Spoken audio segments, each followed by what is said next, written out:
எதை பார்த்தா சிரிப்பு வருது, எதை பார்த்தா கோபம் வருது என்று இந்த தலைப்பை வச்சுட்டு இங்க இத்தனை பேச்சாளர்களும் தங்களுடைய கருத்துக்களை எடுத்து வச்சாங்க. அதிகாரி குறையா சொன்னீங்க. வட இந்தியாவில் ரயிலில் பிரயாணம் பண்ணிட்டு இருக்காங்க. ஒரு பிரயாணம் பண்றாரு. டிக்கெட் பிரசோகர் டிடிஆர் வந்தாரு. டிக்கெட் இருக்கான்னு கேட்டாரு. டிக்கெட் எடுக்கல. என்ன காரணம்? அவசரமா ஏறிட்டேன், டிக்கெட் எடுக்கல. நான் யார் தெரியுமா? நீ யாரு? மத்திய ரயில்வே துறை மந்திரியோட உறவினர் சொல்றாரு. அதிகாரி சொல்றாரு, நீ யாரா இருந்தா ஏன் டிக்கெட்ல எடுத்தே ஆகணும்ன்றாரு. ரெண்டு பேருக்கு இடையில வாதம், ஆர்குமெண்ட் போகுது. வர ஸ்டேஷன்ல இருக்கிறாங்க. அப்பொழுது ரயில்வே மத்தியில் இருக்கக்கூடிய மத்திய அமைச்சர், ரயில்வே துறை அமைச்சர் என்ன சொல்லுகிறார்? நீ யாருடைய உறவினராக இருந்தாலும் சட்டப்படி நீ டிக்கெட் எடுத்து தீர வேண்டும். டிக்கெட் எடுக்காத அந்த உறவினராக இருந்தாலும் அவர் மீது இந்த அதிகாரிகள் காட்டிய அந்த கண்டிப்பு தன்மையை மந்திரி பாராட்டுகிறார். செய்தது தவறு என்று தட்டி கேட்கக்கூடிய அதிகாரிகளும் இந்த நாட்டில் தானே இருக்கிறார்கள். டெல்லி உயர் நீதிமன்றத்திலே ஒரு நீதிபதி ஒரு தீர்ப்பளித்திருக்கிறார். அரசு அதிகாரிகள் கடமை தவறினால் அவர்களுக்கு கடுமையான தண்டனை கொடுக்கலாம், அதிகபட்ச தண்டனை கொடுக்க வேண்டும். அது மட்டும்தான் இன்றைய தேதியில் மக்களுக்கு தேவையான ஒன்று என்ற ஒரு தீர்ப்பை அவர் அளித்திருக்கிறார். அப்படிப்பட்ட அதிகாரிகளும் இருக்கிறார்கள் என்றால் அவர்களை நாம் பாராட்டுவோம். ஆனால் கடமை தவறக்கூடிய அதிகாரிகளை நாம் தட்டி கேட்போம். தவறில்லை. மக்கள் அரசாங்கத்தை ஏமாற்ற நினைக்கிறாங்க. எல்லா மக்களையும் ஏமாற்றுறாங்களா? ஒரு சின்ன உதாரணம் சொல்றேங்க.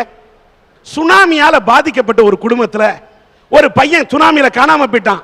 இறந்துட்டான்னு நினைச்சு அரசாங்கம் ஒரு குடும்பத்துக்கு தாய் தந்தைக்கு 1 லட்சம் ரூபாய் நிதி கொடுத்திருந்தாங்க. 1 லட்சம் ரூபாங்க.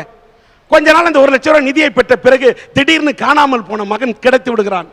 திரும்ப கிடைச்சோன்னா அந்த அப்பா அம்மா ஐயோ நம்ம புள்ள கிடைச்சிச்சேன்னு சந்தோஷப்பட்டுட்டு சந்தோஷமா இருக்காங்க. சுத்தி இருக்கக்கூடிய ஊருக்காரங்க சொந்தக்காரங்க எல்லாம் பணத்தை அப்படியே வச்சு அமிக்கிடு, உன் புள்ள கிடைச்சபடி இருக்கட்டும், அரசாங்கத்துக்கு இந்த பணத்தை கொடுத்துறாதுன்னு சொன்னோம்.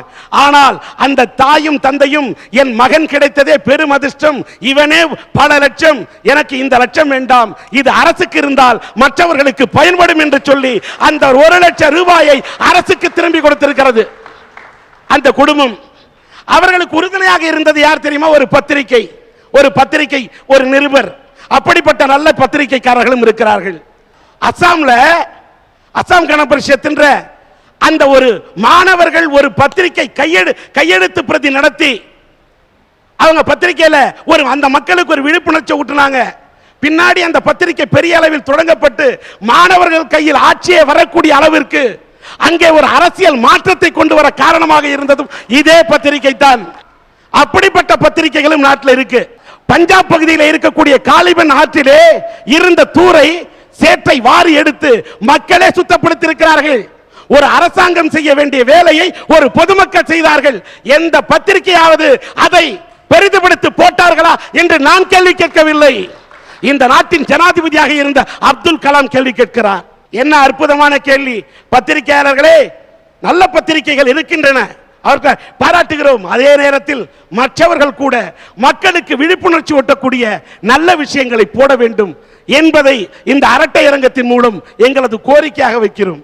எல்லாத்துக்கும் மேல எதை பார்த்து சிரிப்பு வருகிறது அப்படின்னு சொல்லும்போது, நம்மளுடைய நாட்டுடைய சுதந்திரத்தை போய் நம்ம பாதுகாப்போடு கொண்டாடுறோமே.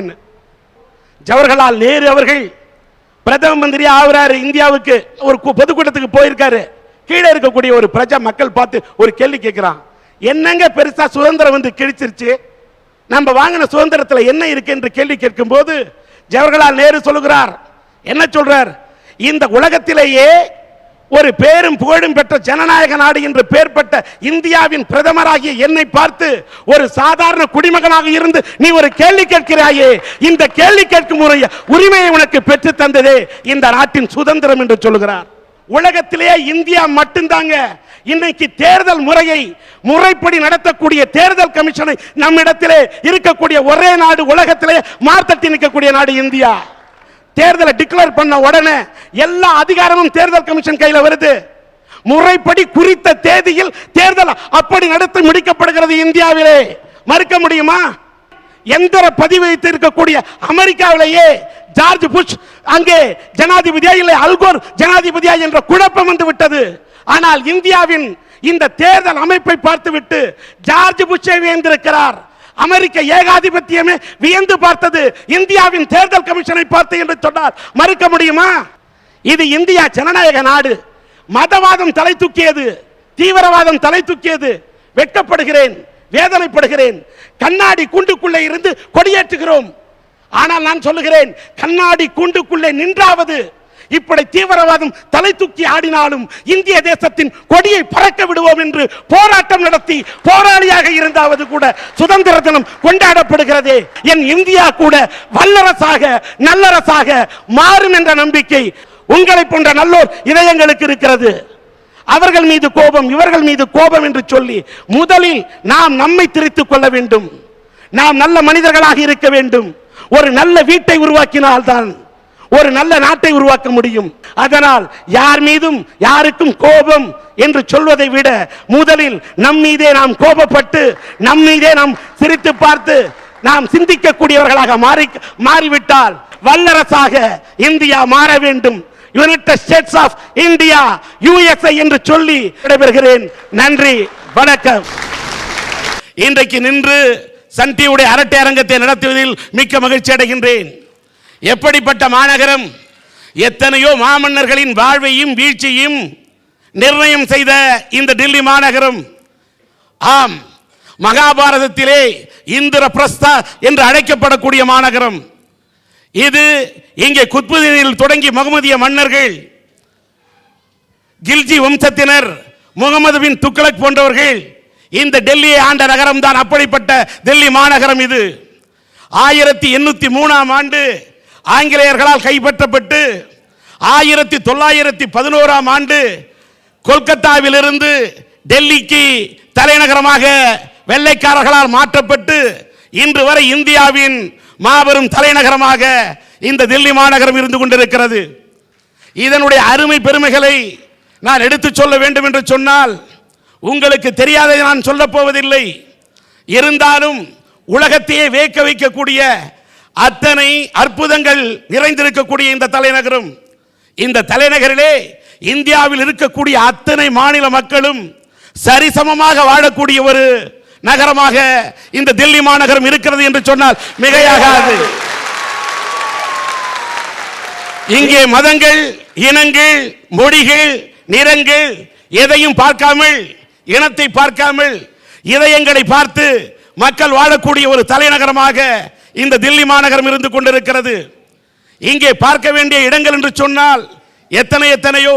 ஒரு செங்கோட்டை எடுத்துக்கொண்டால் 24 மீட்டர் உயரத்திலே அந்த செங்கற்களால் கட்டப்பட்ட செங்கோட்டை ஷாஜகான். இந்த கோட்டையை நீங்கள் இன்றைக்கும் நாம் சுதந்திர தினம் கொண்டாடினால் அங்கேதான் கொடியேற்றி கொண்டாடுகிறோம். அந்த செங்கோட்டை இருப்பதும் இங்கேதான், இந்தியா கேட் இருப்பதும் இங்கேதான். யமுனை நதியின் மேற்கு கரையோரத்திலே அந்த தீரத்திலே இந்த டெல்லி மாநகரம் இருக்கிறது. உலகிலேயே காதலுக்கு சின்னமாக இருக்கக்கூடிய தாஜ்மஹால் டெல்லிக்கு வந்துவிட்டு பக்கத்திலே சென்றால் அந்த தாஜ்மஹாலை சுற்றி பார்க்கலாம். குதுப்பினார் இருப்பதும் இங்கேதான். அங்கே 5ஆம் நூற்றாண்டில் நிறுவப்பட்ட ஒரு இரும்பு தூண் இருக்கிறது, இன்று வரை துருப்பிடிக்கவில்லை. அப்படிப்பட்ட பழமை வாய்ந்த தொன்மை வாய்ந்த நகரம்.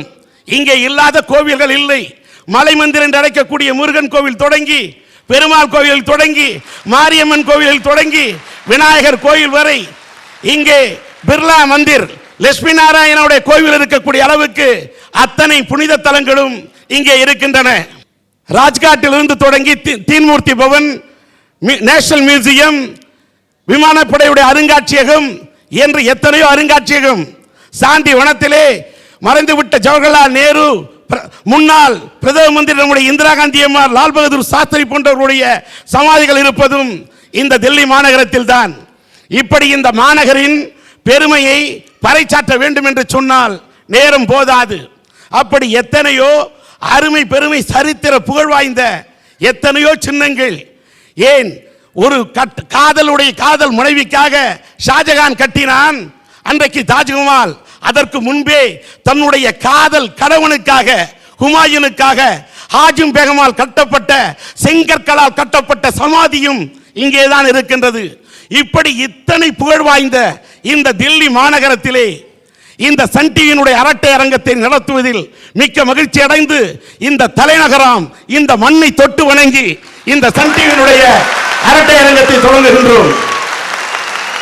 இந்தியாவே ஜனநாயகத்தில் தலைநிமிர்ந்து நிற்கக்கூடிய என்று சொல்லக்கூடிய இந்த நாட்டிலே இன்றைக்கு இந்த சன் டிவியினுடைய அரட்டை அரங்கத்திலே ஜனநாயக ரீதியாக ஒவ்வொருவருக்கும் ஒவ்வொரு கோணங்கள் இருக்கின்றன, ஒவ்வொரு கருத்துகள் இருக்கின்றன. அந்த அடிப்படையில் இன்றைக்கு ஒரு தலைப்பை எடுத்திருக்கின்றோம். என்ன தலைப்பு? உங்களுடைய பார்வையிலே எவையெல்லாம் பெருமைப்பட வைக்கக்கூடிய வலிமை, எவையெல்லாம் பெருமை சேர்க்கும் வலிமை, எவையெல்லாம் வியக்க வைக்கும் புதுமை, எவையெல்லாம் நினைத்து பார்க்க முடியாத கொடுமை, எவையெல்லாம் தெரிந்தே செய்யக்கூடிய மடமை, எவையெல்லாம் உடனே செய்ய வேண்டிய கடமை. இப்படி 5 தலைப்பு. ஐயா வணக்கம். வணக்கம் ஐயா. மொழிகளிலே மூத்த மொழி தமிழ் மொழி. அந்த தமிழ் மொழி செம்மொழி உலகெல்லாம் பரவி இருக்கு. அதனால நமக்கும் பெருமையா இருக்கு. தொழில்களிலே மூத்த தொழில் விவசாயம். அந்த விவசாய தொழிலை செய்யறான விவசாயி அவன் வாழ்க்கையில படுறான் பாருங்க சார் கஷ்டம். அதான் சார் கொடுமை. சுழன்றும் ஏற்பின்னது உலகம், அதனால் உழந்தும் உழவே தலைன்னா. ஒருத்தர் அமெரிக்கா போட்டோம், ஆப்பிரிக்கா போட்டோம், ரஷ்யா போட்டோம், எங்கனா போங்கடா, கடைசியில பூவாக்கு சாப்பாட்டுக்கு ஒரு உழவு முன்னாடி தான் வருவான். அதனால கஷ்டப்பட்டு இருக்கான விவசாயி சார், அவன் வாழ்க்கையில தான் சார் கஷ்டமே. அவனுக்கு நம்ம என்ன சார் மரியாதை தரோம்? நம்ம போலீஸ்காருக்கு யூனிஃபார்ம் கொடுத்தோம், வக்கீலுக்கு யூனிஃபார்ம் கொடுத்தோம், டாக்டருக்கு யூனிஃபார்ம் கொடுத்தோம், நர்ஸுக்கு யூனிஃபார்ம் கொடுத்தோம். நான் கேட்கிறேன், நம்ம விவசாயிகளுக்கு என்னையா யூனிஃபார்ம் கொடுத்தோம்? கொடுத்தமே திமா துண்டு கோவணம். சார் அந்த கோவணம் கூட இன்னைக்கு காத்துல பறக்குது சார். கோவணம் கட்டி கொண்டிருக்கிறானே என்று கவலைப்படாதீர்கள். அவன் கோவணம் கட்டி கொண்டிருக்கின்ற காரணத்தால் தான் எம்பெருமான் முருகப்பெருமான் கூட ஆண்டியாக கோவணம் கட்டி கொண்டு அங்கே மலை உச்சியிலே இருக்கின்றான். அதை போல என்னுடைய விவசாய தொழிலாளி கூட கோவணம் கட்டி கொண்டிருந்தால் அவன் புகழென்று பார்க்கும்போது அவன் தான் உச்சியிலே இருக்கின்றான். நேற்றைய உலகத்தை தீர்மானித்தவன் விவசாயி, இன்றைய உலகத்தை தீர்மானிக்கிறவன் விவசாயி, நாளைய உலகை தீர்மானிக்க போகிறவனும் விவசாயின்னு வாய்கிழியே பேசிட்டு இருக்குமே. அவன் விளை வச்ச விளைச்சலுக்கு, அவன் அந்த பொருளுக்கு விலையை தீர்மானிக்க முடியுதாயா? இந்த மாதிரி கொடுமைகளை தான் நான் பேச வந்திருக்கேன்.